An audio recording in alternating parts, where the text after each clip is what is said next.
Welkom bij deze gloednieuwe video. Dit is alweer het tweede bezoek van Heavy Metal, maar vandaag neem ik jullie dieper mee in het proces die uitgevoerd werd in de continu giethallen en de converterhallen.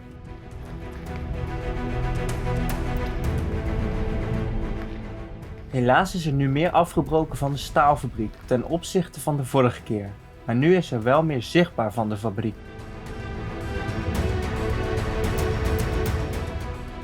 In deze verlaten oxystaalfabriek Cockerill Sambre Cité du Châtel werd er gebruik gemaakt van het Linz-Donawitz-proces. Ik zal jullie hier meer uitleg over geven, maar laten we eerst beginnen bij de converters.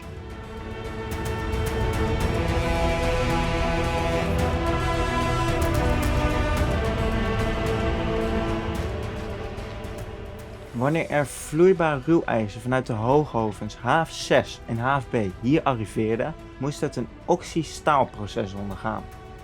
Om door dit proces te gaan maakten ze gebruik van converters. Dat is makkelijker te verwoorden als een soort grote staalmixer.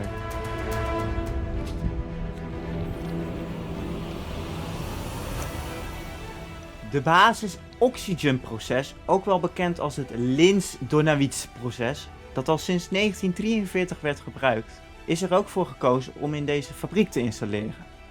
Bij het begin van dit proces wordt de vloeibaar ruwijzer samen met maximaal 25% schroot in de converter gebracht. Daarna werd er zuurstof in de converter geblazen om het koolstofgehalte en andere onzuiverheden te verminderen.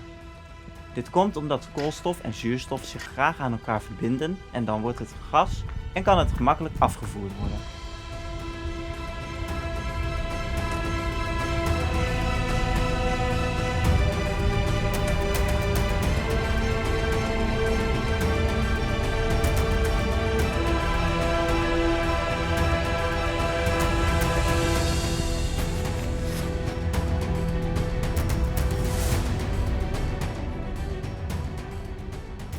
De reden dat er voor het Linz-Donawitz-proces werd gekozen is omdat er minder schroot in de converters geladen hoefde te worden. Maar ook dat er 60 ton ruwijzer werd behandeld in minder dan een uur.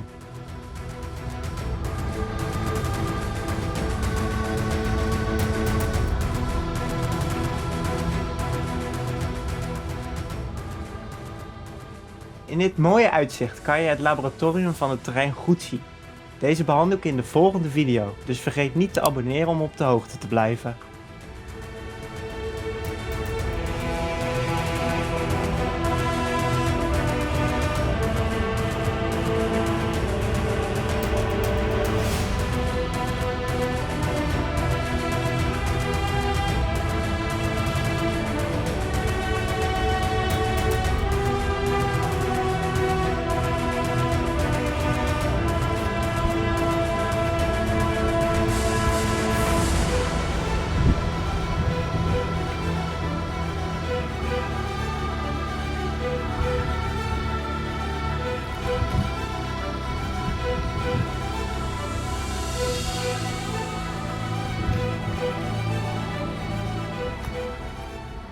Hier kan je de leidingen en de pompen zien die gebruikt werden om de converters van de benodigdheden te voorzien.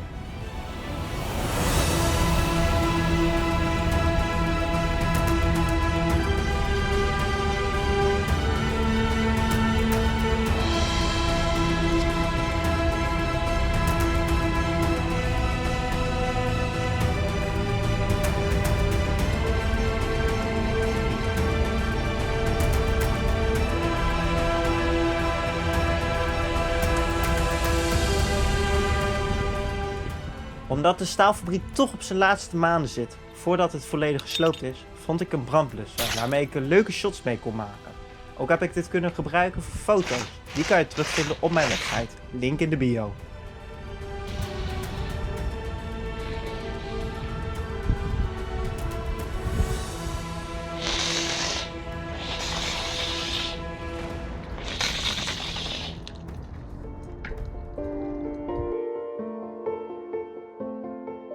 Vloeibare staal is nog vrij onrustig en daarom wordt het vervoerd naar de vacuümpanbehandeling.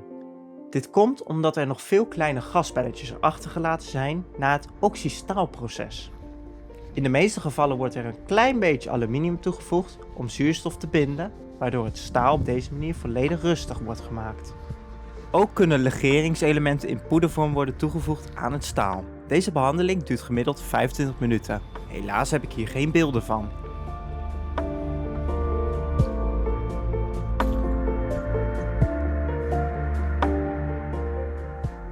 Hier ben ik aangekomen in de controlekamer, zoals je kan zien. Deze controlekamer werd gebruikt voor de bereidingen van de vloeibare staalprocessen door middel van de converters en staalpannen.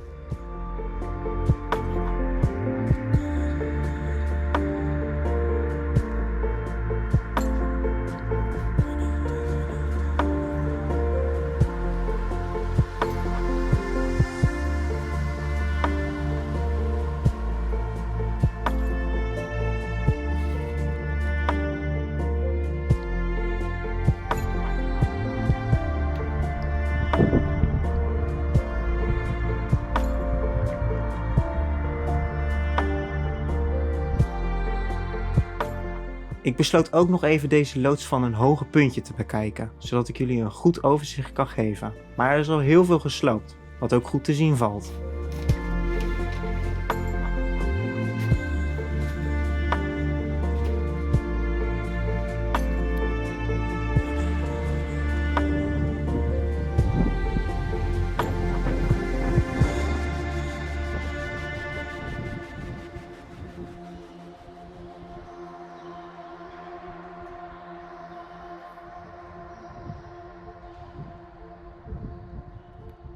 Nadat ik nog in de brug heb gezeten en op de rails ervan heb gelopen tot het einde, kreeg ik een mooi uitzicht op hal TLB en hal G.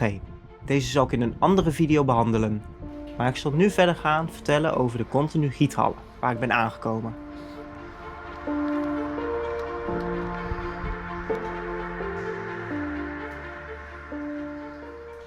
Zoals je kan zien ben ik in een andere controlekamer. Deze controlekamer zorgt ervoor dat de continu giet kon functioneren. Ook konden ze hier via grote schermen alles in de gaten houden in de continu gietfabriek.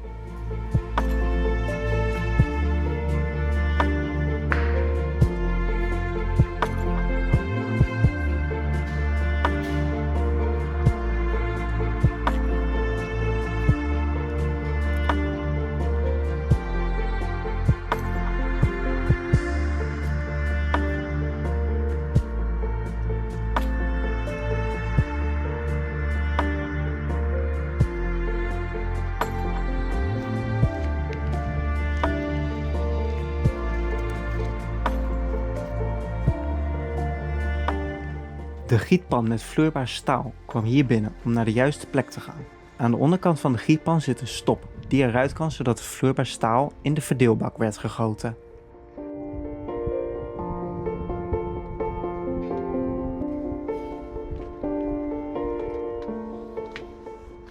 Hier zie je een groot verschil tussen mijn eerste en tweede bezoek aan heavy metal.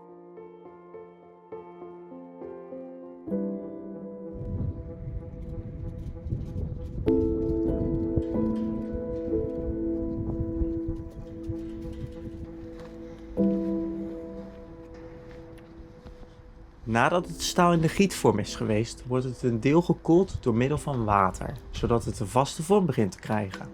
Het staal wordt door meerdere rollen gebracht, waardoor het een plak wordt. Aan het einde van dit proces zit een snijder.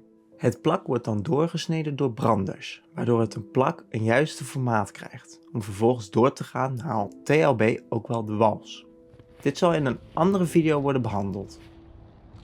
De foto's die je net zag zijn gemaakt op deze plek in 2006 door Wil.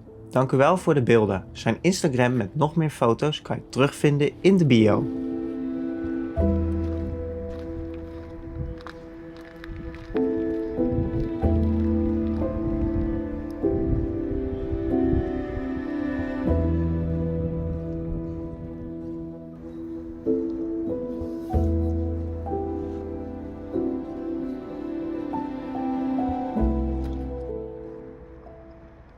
Ik besloot ook even de hoogte op te zoeken bij de continu giethallen. Helaas is er al heel veel gesloopt en heb ik lang niet alles kunnen zien voordat de sloop is begonnen. Ook is het een stuk gevaarlijker op geworden door de sloop omdat alles los zit.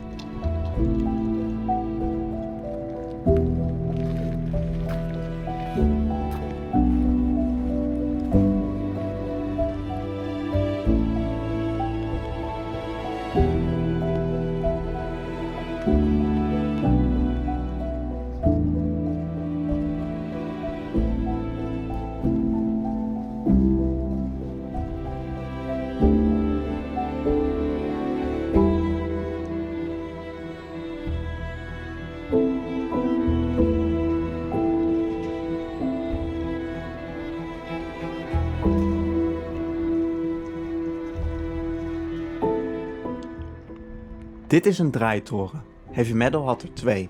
Een draaitoren heeft een eenvoudige, maar een belangrijke taak. Het zorgt ervoor dat de gietpan op de juiste plek komt en vervolgens door de gietvorm kan gaan gieten.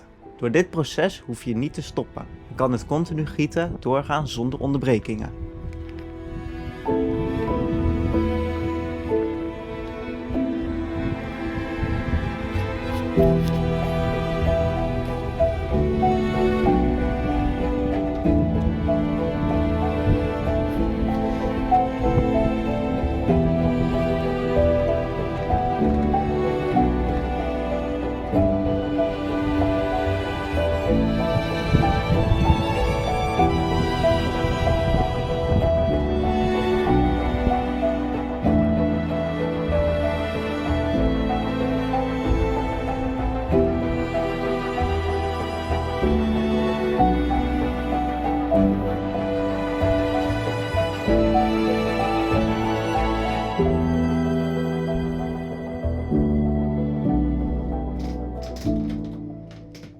Nadat ik nog even in de kraan heb gezeten, besloten we van het terrein af te gaan.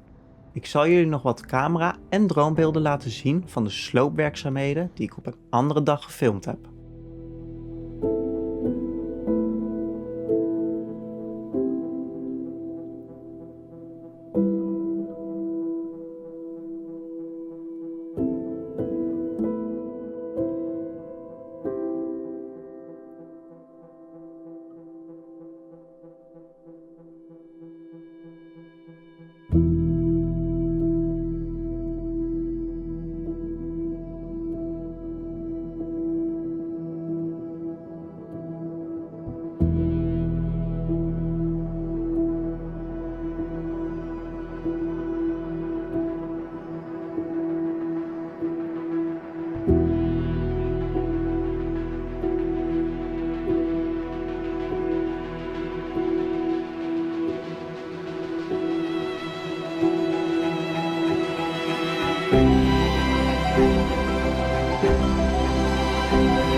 Bedankt voor het kijken naar deze video. Ik hoop dat ik jullie een goed kijkje heb gegeven in mijn Explore.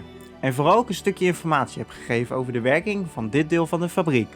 Hopelijk zie ik jullie bij een volgende video, waar ik het laboratorium ga bezoeken.